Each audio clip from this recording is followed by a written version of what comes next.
You want me to put that on my todger?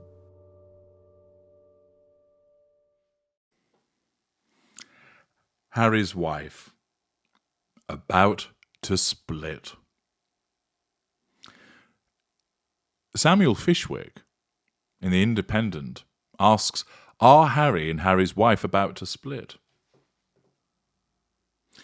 He writes, I didn't get married in a castle, and we weren't ferried past cheering Windsor crowds in a gleaming open-top carriage. To my knowledge, no one wants to bung us £18 million for a husband and wife podcast. But boy, do I feel a newlywed solidarity with Harry and Harry's wife, writes Mr. Fishwick. No one tells you to expect this when you get married. There isn't a tap on the shoulder from inveterate, have tied the knots. No quiet word from my old man to say, by the way, son, they won't tell you this, but as soon as you get hitched, you'll feel a powerful empathy for ludicrous celebrity couples. To borrow a Harry's wife-ism, it's very draining, but there it is. The more people line up against them, and the more US think tanks that roll onto their pristine California lawns to spout nonsense like, we don't like him being in America and we would love for him to come back to you or somewhere, the more I root for tiny Team Sussex. Now, only a couple of days ago, I made reference to the fact that another journalist from The Independent declared, let them return. Well, it would seem that there's a bit of a campaign from The Independent to side with the Sussexes. Is this an attempt to rehabilitate them? Is it an attempt to get them to come back to the United Kingdom and for them to be acceptable? If it is, they've got one hell of a campaign that they're going to have to engage in to overcome the not only complete unpopularity of Harry and Harry's wife, but also the long memories that people have with regard to the behaviours of the gruesome twosome. But let's wade in and find out and see what lessons might be learned with regard to Mr. Fishwick's article and see if it has the influence of Harry's wife about it. Here is everything we're hearing about Harry and Harry's wife right at this moment. A month ago, we had a video of Harry's wife allegedly swerving to avoid her kiss from Harry on the NBA's kiss cam, public devaluation, see parts pass him. They failed to even acknowledge their 5th wedding anniversary, alleged GB News host Dan Wooten, see wedding anniversary silence. She is absolutely separating from him, alleged the royal commentator Angela Levin on the same programme. Where is Harry's wife's wedding ring? Shrieked the Daily Mail last week, as the Sussexes made their ill-fated trip to the Foundation Women of Vision Gala in New York, the one before that near-catastrophic car chase. Then there were the reports from The Sun that Prince Harry allegedly has a room at a glitzy and clandestine hotel hole for A-listers, a stone's throw from his Monteshitcho mansion, set aside as an escape place for the 30-year-old prince to get away from his wife and kids. This is not true, said a rep. It hasn't stopped the rumour mill sloshing. Every nuance and every detail of this is being poked around in. What is the complete picture? Asked Mr. Fishwick. Only those inside the Monteshitcho mansion can tell us. But it must be a terrible pressure being under siege. Now we hear the Duchess of Sussex has missed another Los Angeles ceremony at which she was set up to pick a gong for her podcast. So what? Maybe she had the flu. What would happen if Harry and Harry's wife broke up? And why would we give a hoot? Would it bring the runaway price of food down overnight? Would the planet's fevered takes cool off to such a degree that global warming was solved at a stroke? Probably not. But the Sussexes are a public example, an on-the-hoof reference point for other couples. And so, I, for one, have a vested interest in rumours of their demise being greatly exaggerated. Look, you'll say, the Sussexes have literally turned their relationship into a brand. They are making mountains of dosh. They push podcasts on the pretext of their happily ever after, like they're going out of fashion.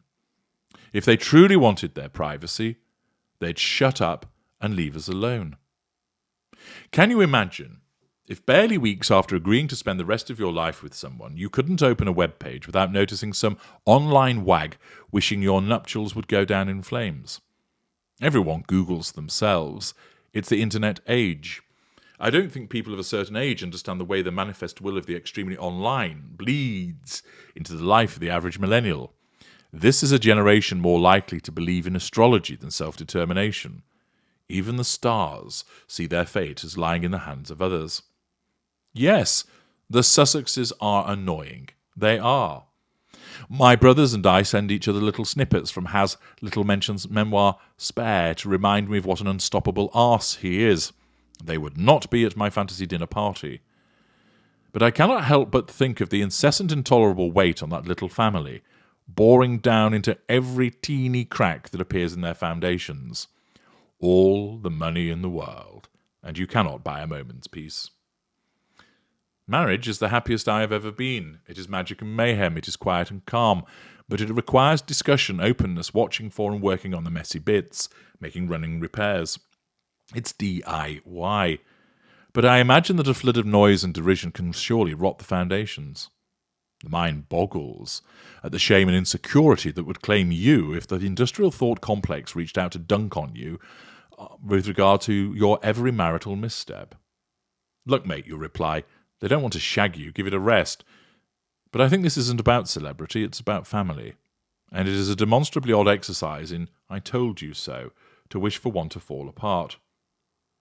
Some people dream of marrying a prince, but I'm okay just getting behind a happy, loving marriage. So an unusual article querying are they about to split, and then evidently being sympathetic to their circumstances, which appears to be trying to defend the Sussexes in relation to all of the speculation.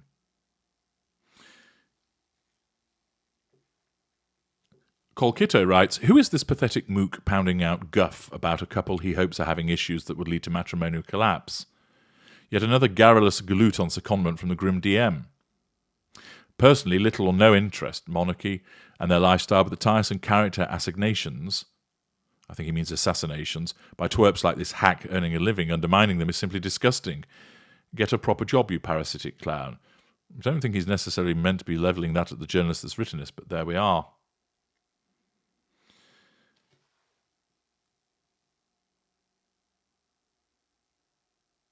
The fact is, this article is another in the Independent, which queries the fact of them splitting and then offers sympathy, failing to recognise that the mountain of scrutiny that comes their way has been self-invited.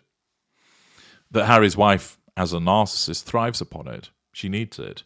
She needs to be spoken about. She needs to be written about. She needs to be talked about. But only if it's favourable. Because of the facade that she operates, she's not a highly provocative narcissist. She can't embrace provocations in the way that certain narcissists would.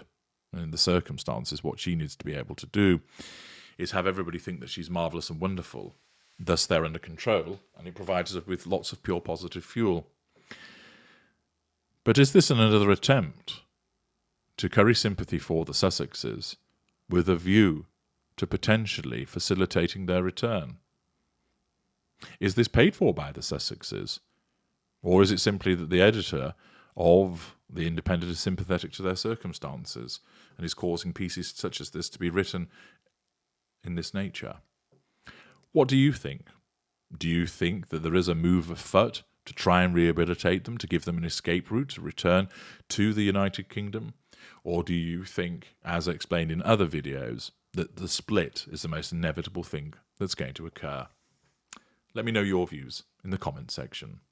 I'm HG Tudor. Thank you for listening.